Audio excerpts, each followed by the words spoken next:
Stroudsburg Area School District is one of 4 school districts located in Monroe County. The growth in Stroudsburg Area School District increased rapidly moving into the 1990s, and it topped 4,000 students in 1997. There was a need for an additional building to handle this population boom, and the junior high school was the solution.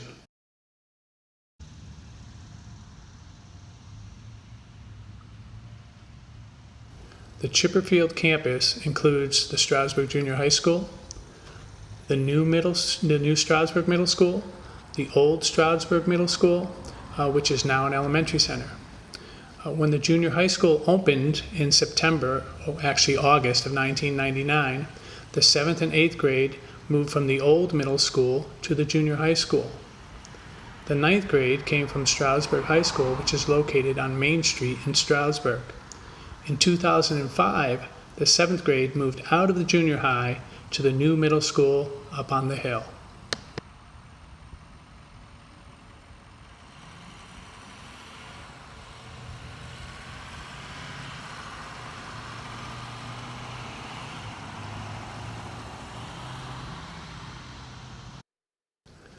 The Stroudsburg Junior High School opened in August of 1999 with 1,100 students. It took 2 years to construct and cost approximately $18 million. It was considered a low-frills junior high built with as much practicality as technology. It was 180,000 square feet and with 32 typical classrooms, which are 850 square feet each. This quote was from the dedication ceremony. Said it had 8 labs with the latest computerized equipment for cutting-edge instruction. Extras were designed into the building to save money and conserve resources over time. The building was built with a durable rubber roof, which was meant to last 15 to 20 years. The junior high school was constructed with 3 convenient entrances for parents and visitors across the front of the building. One's an administrative entrance, one is for the auditorium, and one is for the gymnasium. The building was dedicated in the name of Earl F. Groner. Earl Groner graduated from Stroudsburg High School in 1927. He became a science and social studies teacher at the high school in 1932. Then he became the assistant principal at the high school in 1938 and the principal at Stroudsburg High School in 1946. In 1950, he became the superintendent of the Stroudsburg Area School District. He retired in 1969 after 37 years of service to the Stroudsburg Area School District. As we enter the lobby, there is a lot to see. Immediately to the right, we see a safety feature, which there are many of in the junior high. This is a map of the layout of the junior high school and the location of the different fire alarms around the building. To the left is a plaque of the school board and upper administration of the Stroudsburg Area School District at the time of building construction, and they're recognized with this lobby plaque.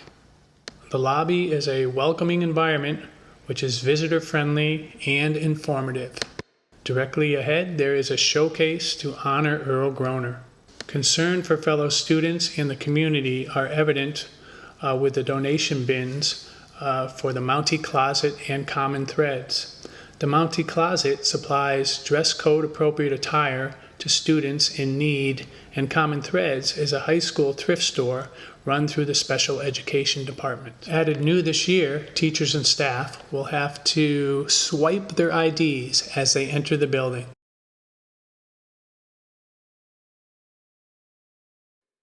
As we enter the main office, we can see that Mountie Pride is exhibited. The 2 assistant principals' offices are just inside the main doors of the office, with the principal's office back at a protective distance. When students misuse their cell phone, they are held in a cell phone confinement box.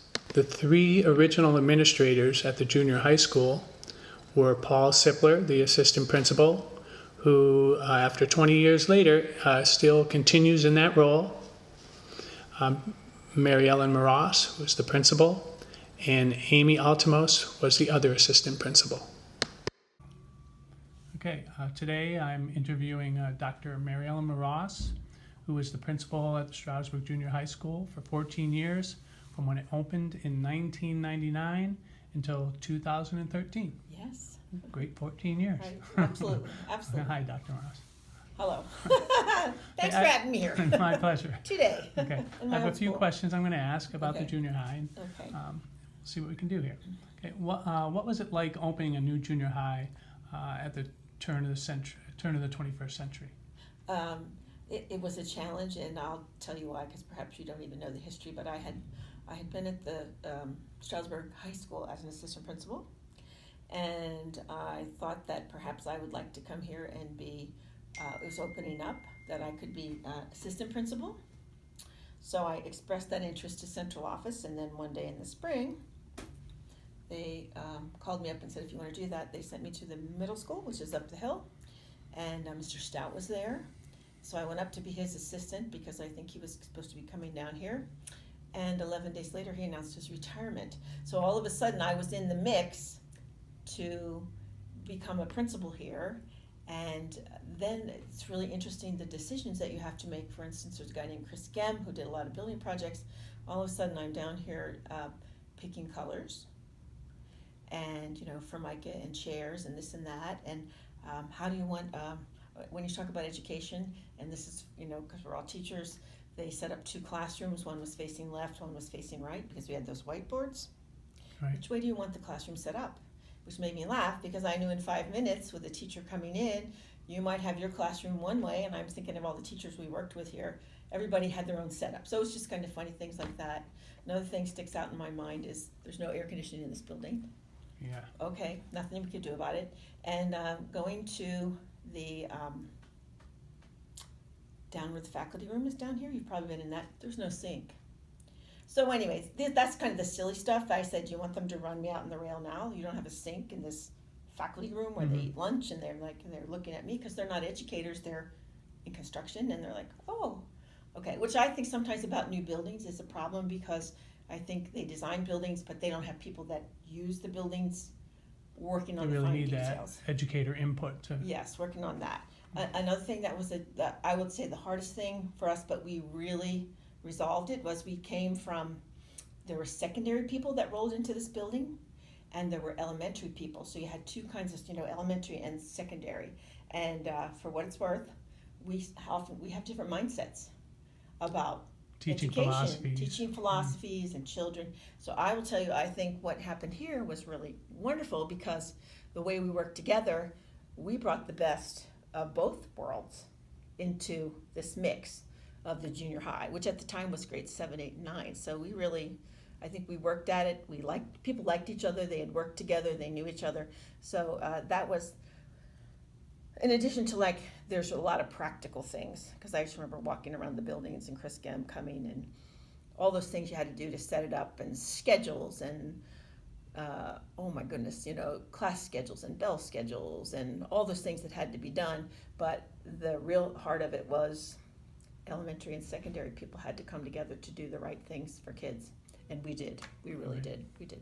Excellent. Mm-hmm. The junior high school has 2 floors.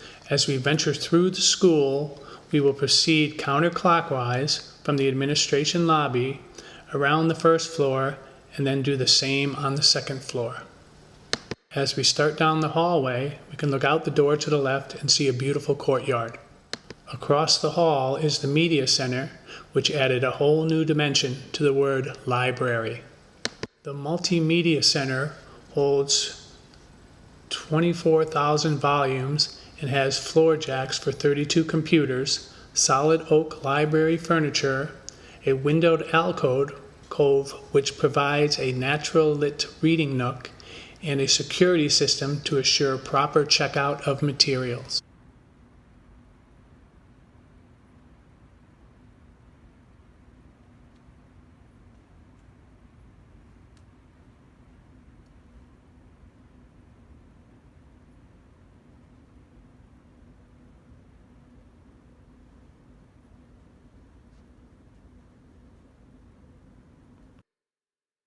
The special education department has set up a coffee shop where special needs students can serve or deliver breakfast, beverages, and snacks to employees in need.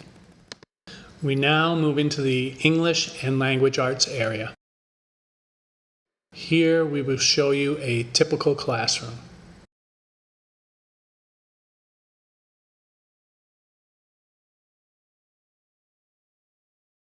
There are 32 typical classrooms in the junior high.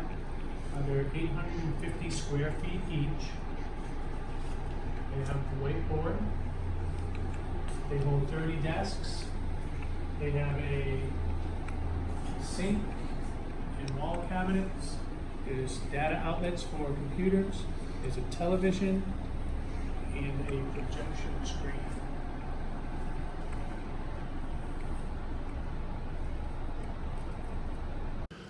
The projection screen was used with an overhead projector, which are now nearly obsolete, and is now used for movie projection.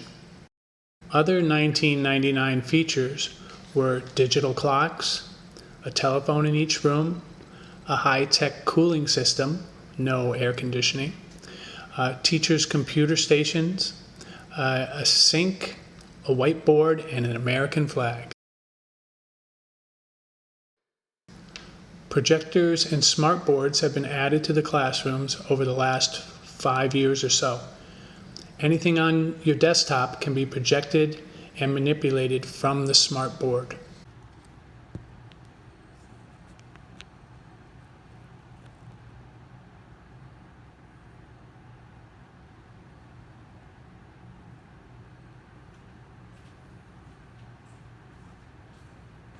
Here we have the Promethean board, which they've trickled into the building over the past 5 years. Just about every classroom has one now.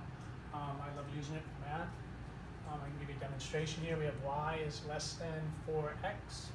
So, for instance, if x is 2, y will be 8.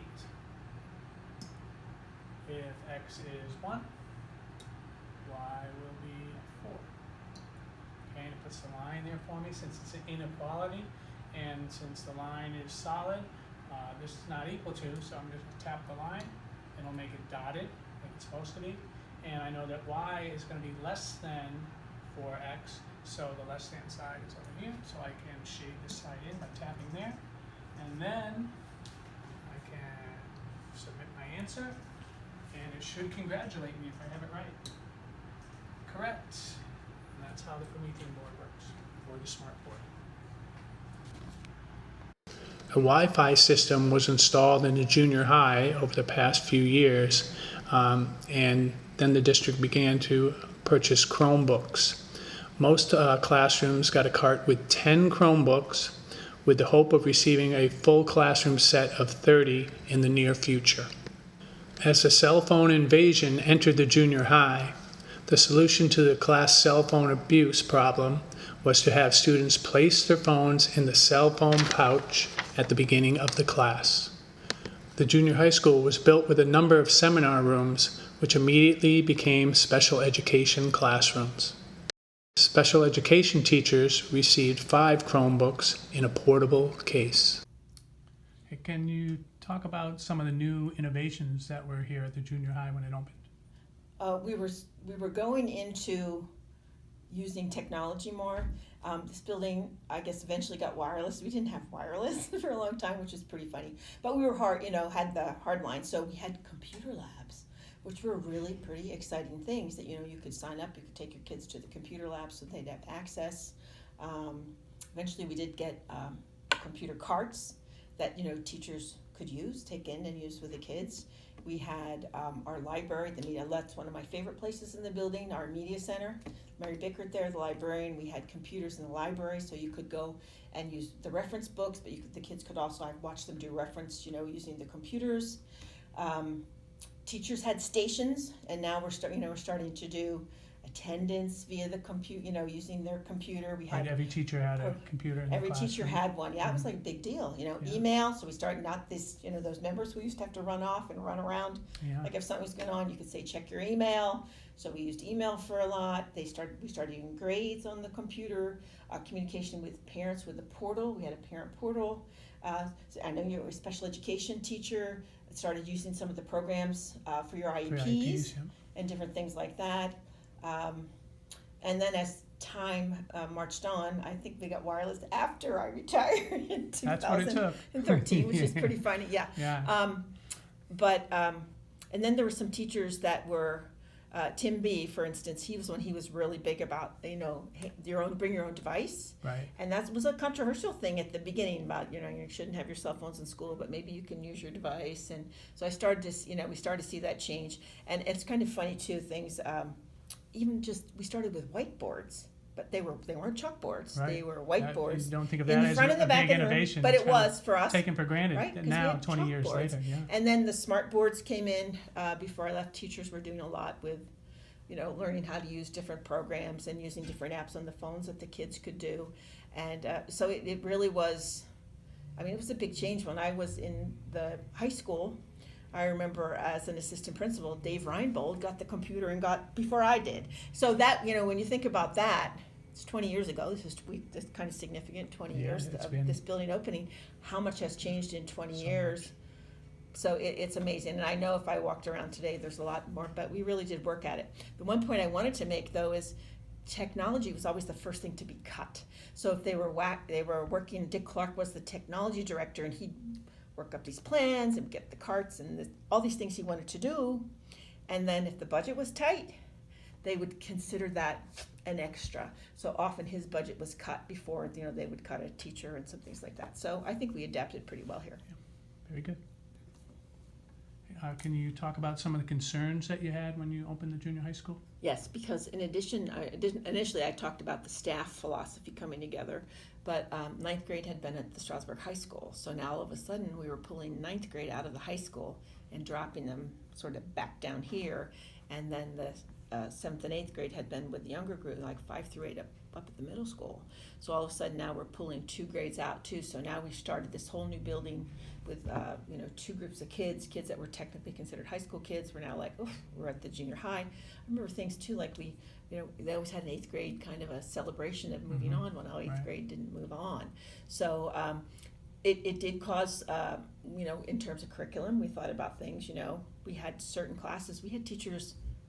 We had to have high school teachers coming back and forth because some of the levels of math, some of the English. So that was interesting.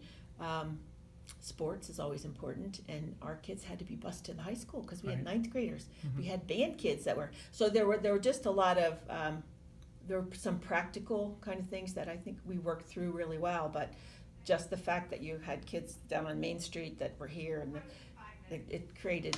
We were fine. Another thing that I will say brought us together when we were concerned about all these things going on, we did something called AFG, which was Accreditation for Growth, which was the middle states evaluation. It's before all the testing and things we'll probably talk about later, but it was a way to self-study and evaluate. And I will tell you, I think that that brought us all together, parents and kids and teachers, and that was the best thing that could have happened to us right at the beginning, because it made us think, and it made us look, and it made us all work together. And I really think that was a basis of how we got a really good thing going at the junior high.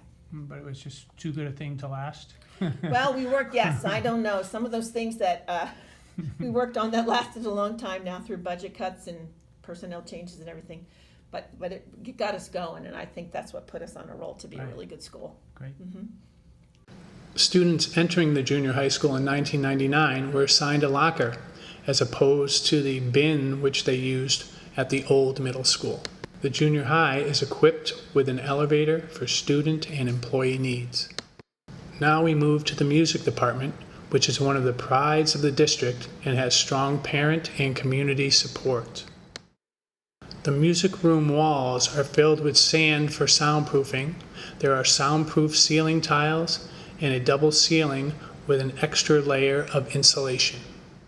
Stroudsburg provides one of the few string programs in the area. Stroudsburg Chorus is another area of pride for the district, which regularly sells out their tremendous annual musical theater production. As we move to the Family and Consumer Science Department, note the Braille, which is on all of the room and department signs throughout the building. The department offers cooking and kitchen safety skills. They learn to sew and use household appliances. Next, we have the art department, where students get a chance to develop their artistic talents. The drafting department has just received new computers and technology as the latest educational trend moves towards science, technology, engineering, and math, otherwise known as STEM.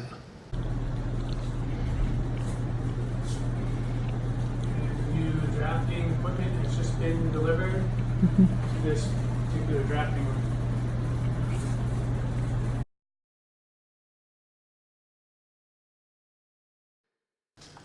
The Technology Education Department has a combination of computerized and traditional machinery.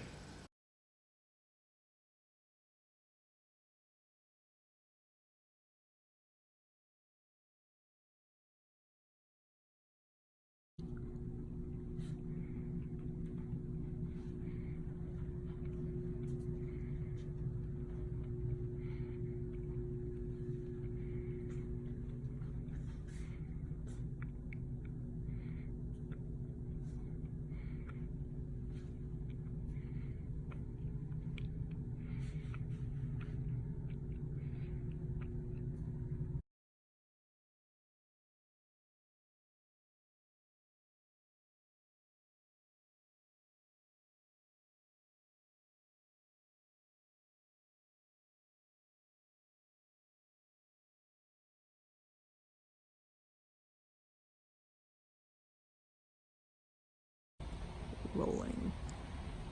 Go ahead. The cafeteria seats 400 students and has lots of natural light both towards the ceiling and all around the sides. They use a scatter system when kids get served, and so they can go to the area of food that they like, and then they can work through, just like a lot of colleges do, and then they have a point of sale system for as they exit the food area to come into the cafeteria, where they can punch in their ID number and their accounts are automatically debited. That moves the kids in and out pretty quickly. Right now, being the summertime, it's kind of a mess over there, but that's how it is. Oh, also, their photo and their name appear on the screen when they put their ID number in.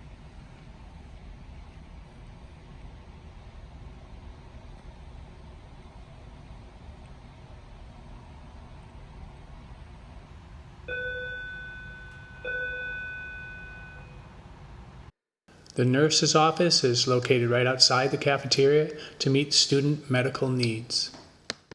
The gymnasium was dedicated to Bill White, who was a longtime senior sociology teacher at Stroudsburg Junior High School, and later he became a school board member in Stroudsburg. He volunteered numerous hours to promote and direct the basketball program at the junior high school.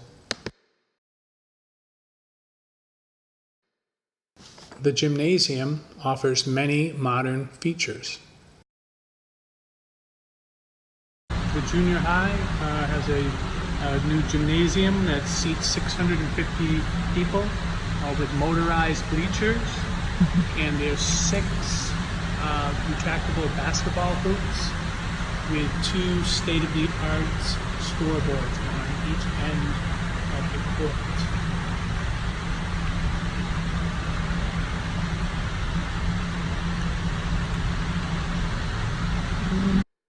The auxiliary gym is used as a wrestling room in the winter, a workout facility, and an indoor driving range for the golf team. There is a defibrillator available outside the gymnasium in case of an emergency.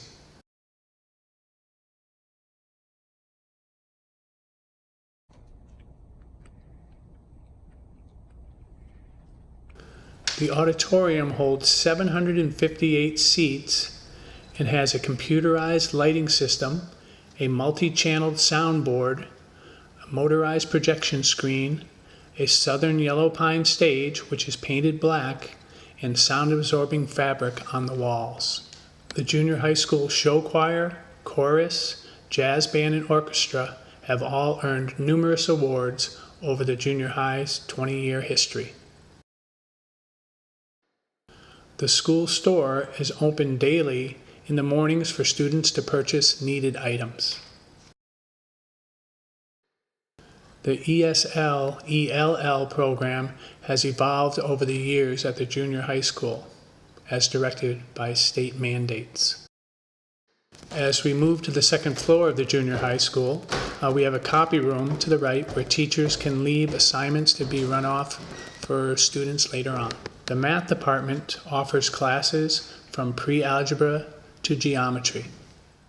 The junior high school has 7 computer rooms with special casework, which include 20 to 30 data outlets, whiteboards, and floor outlets for the teacher station.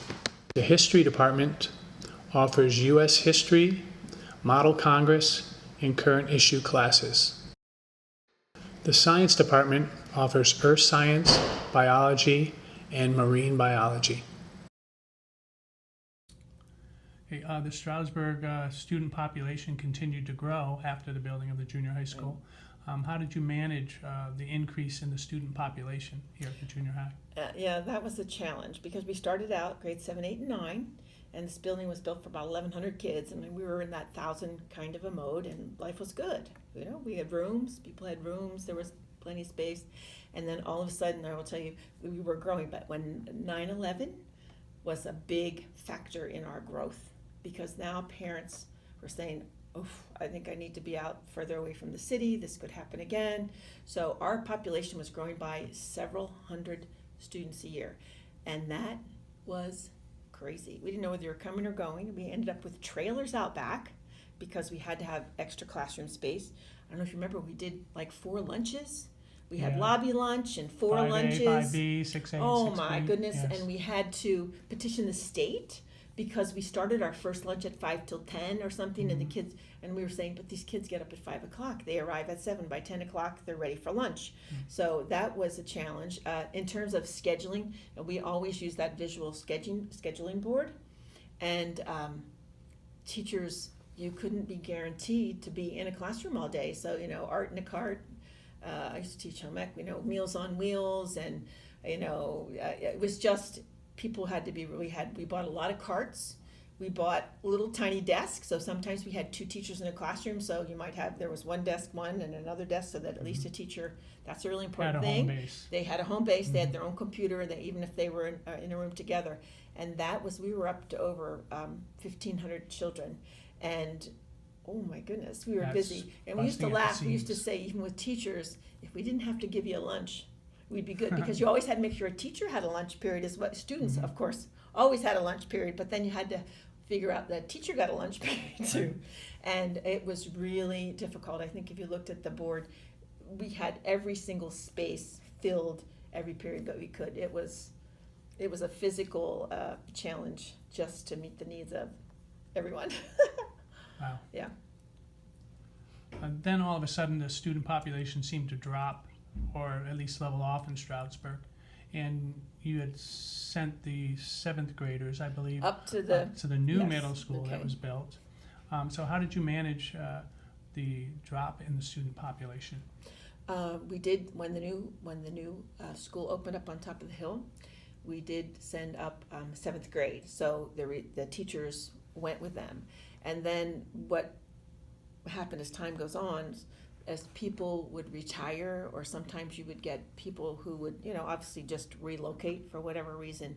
I always worked really closely with guidance, and I will say, and I know Steve Broadmerkle used to be our assistant superintendent. He made me feel good. I saw him after he retired, and he said, you always knew your teachers, you knew your kids, you knew the rooms, you knew your needs. So we always knew like how many kids we had per, how many need English, how many need social studies, how many need this and this and that. So we would figure it out, and I would be very honest about it. So if someone, it wasn't like a retrenchment, which happened later on, but if someone would, like say an English teacher would retire or relocate, and we saw the numbers were down, I could say, I don't need that full English teacher.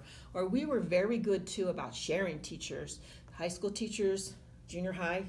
Not that it's a pain. I've done it myself. I did it myself.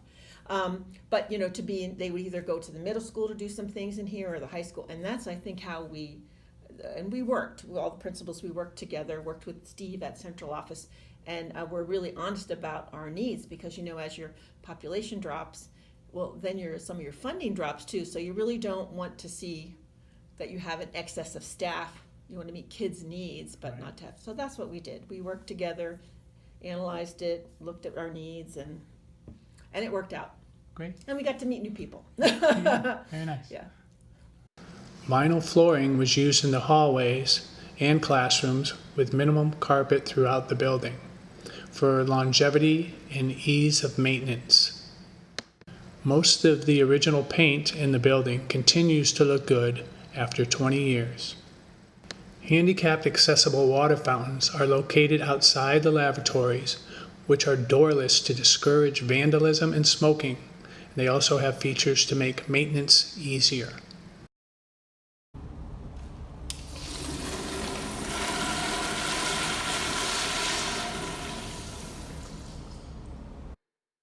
Security is taken seriously at the junior high school, with security cameras in all hallways and a monitor bank in the security office.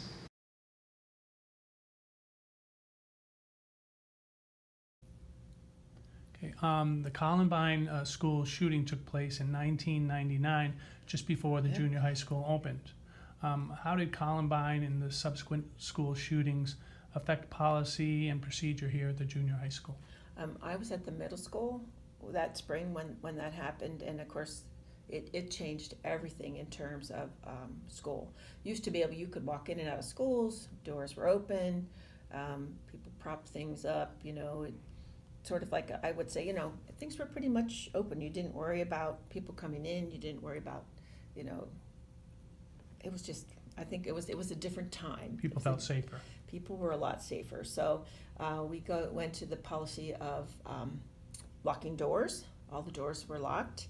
And one thing that I always felt very secure about in Stroudsburg, because I was at Pocono Mountain for 20 years, they had school police outside, but they didn't have anybody inside. Stroudsburg always had their own security, and we have always been we were so lucky to have ladies and gentlemen here at the doors taking care of parents, signing people in and out, dealing with what's going on. And they made a presence, but you needed that presence of safety because parents used to call me and say, how can you guarantee, 100%? We have, there's a metal detector. We use that at different events where you would, you wanted to search, not necessarily search, but screen people before they came in. To make sure that things were safe. And perhaps you remember, but I was pretty much a freak about people leaving doors open. Mm-hmm. And I would carry on tremendously because, and I think I still feel that way. I just remember coming in one time and they had a practice in the winter, and I told my father I said, I'm safe going to my school by myself. I let myself in and out. I have a key. Got here and a coach had propped the door open. Well, I must say that I went ballistic right in the middle of, because think about that. That's how our mindset changed. Like, you left the door open and you're in here with children. Right, anybody could earlier, walk in. That would have been fine. Yeah, in a sense, no, yes. But now it was like a really heightened sense of safety and security for kids. Like, so I went nuts, and I used to. So I think people knew that. Cameras, many more. We have cameras all over the school. We installed those so we could do some, we knew what was going on, anything happened. Did that affect your ID policy at all? Did that kind of grow? Oh, I forgot, yes. We, as adults, wore IDs, and that was required. And now we have students wearing IDs too. So you want to make sure you know who's in the building. Even you, I know you have to, you would check yourself in and out. All the doors were always locked. They rekeyed things. Swipe cards. The swipe cards. It's a whole, and actually I'm going to tell you, I think it's probably a good thing because I work now part-time at ESU, and it's a totally open campus, and I like to work late. So if my doors are locked, I always feel pretty safe. But over there, sometimes I come out at night and I say, well, why did I stay here? Because everything's open. So I don't know, I think after a while you do get this sense of hopefully safety and security, although it's not 100%, but I think we always did a really good job here of monitoring and the cameras and Keeping the kids safe. keeping everybody safe, yep. School and community spirit is encouraged at the junior high school, along with social consciousness and peer support.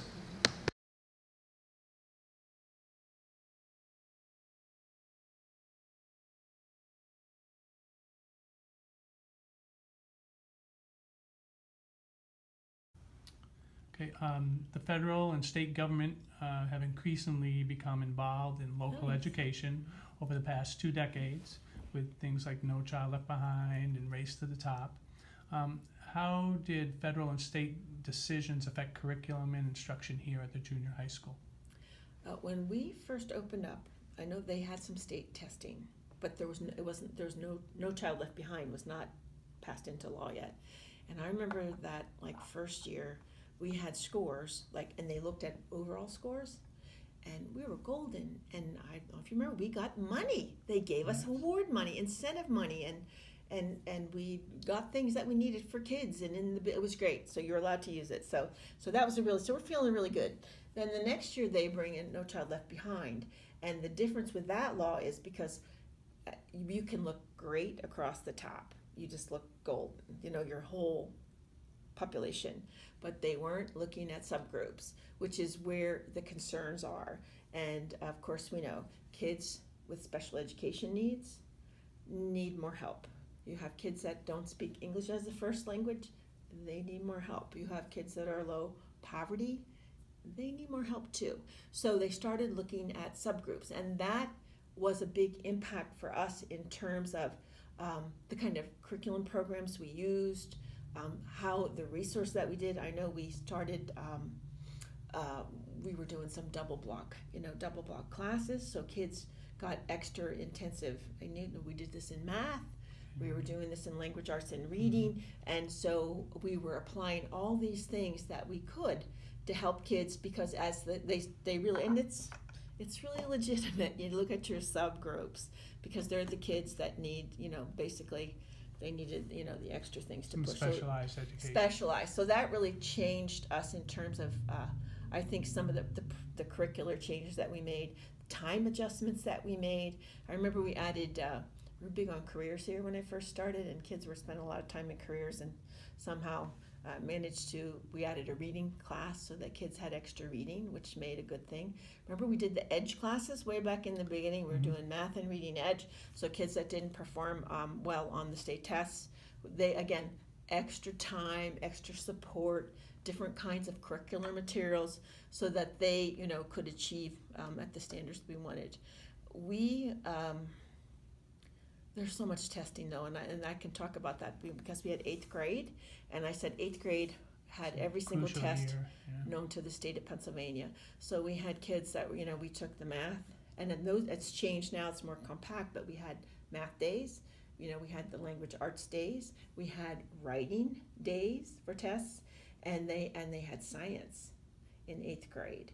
So we were, working on all those things. And then the Keystones came into play. So now we have an 8th grader that's taking Algebra 1 as an 8th grader. So now they're taking a Keystone and then all those other tests. And then we got hit by the random button out of the sky 2 years in a row, the NAEP test, the National Assessment for Educational Progress. Remember that? And then so now we had these little 8th graders that were randomly picked out, and now they're doing 2 more days of this NAEP testing. So to me, it was just... that's a lot of assessment. It was, we were spending, and teachers would legitimately come down and say, come over to Linda, Troy, and Matt, do you know I lost 15 class periods of my math class to testing. So that was a big thing too, because, you're trying to get to work with kids and do what you have to do, and then 15 days you lost a lot. We lost a lot of instructional time. Now it's back down a little bit. So there's not quite as much as there was, and I think there is some value to all this, but in some cases, I said I could go work for the educational testing service when I was done, because we spent a lot of time building schedules, and you know that too, and wiggling people in and out. So you got a lunch and you got a little bit of a prep, and everybody, and one thing I liked about everybody in this building was a part of it, though. Everybody had a piece of the action. It wasn't just the English teacher or the math teacher. Maybe you remember one year we did adopt some anchors, where every department picked a math anchor in measurement, which was a weak one. Mm-hmm. And we really did, and we worked together. I remember Joanna Kovacs coming and saying, well, I know we're succeeding. Because the little girl came down today and she goes, well, Mrs. Kovacs, so we did math in math class, and we did math in Miss Simon's biology class, and now you have us doing math in phys ed. They were measuring heart rates so anyway, so that was, again, that goes back, good thing about us, we all worked together, and it didn't rest on just the heads of pure content. Right. Everybody had a piece of the testing action and helping kids to succeed. So you kind of made the best out of the situation. We did. Yeah, you had to think positively about it. Mm-hmm. All right. Well, thank you very much. Yep. I appreciate you giving me the time. It's kind of a little 20 years of history lesson. I forgot about some things, but then you start to think about it. It's nice. And it was fun. All right. Thank you. You're welcome. These sports fields are located behind the junior high school, as well as Mountie Mountain, which was built as a community project with the junior high school. It provides a nature walking trail with outdoor instructional areas and tree identification labels along the path. The roof, which was predicted to last 15 to 20 years, is being resurfaced on its 20th anniversary. Great prediction. Students do appreciate what their teachers do for them, as noted by these cards written to the teachers. As we conclude our historical tour of the junior high school, we send you on your way with Mountie pride.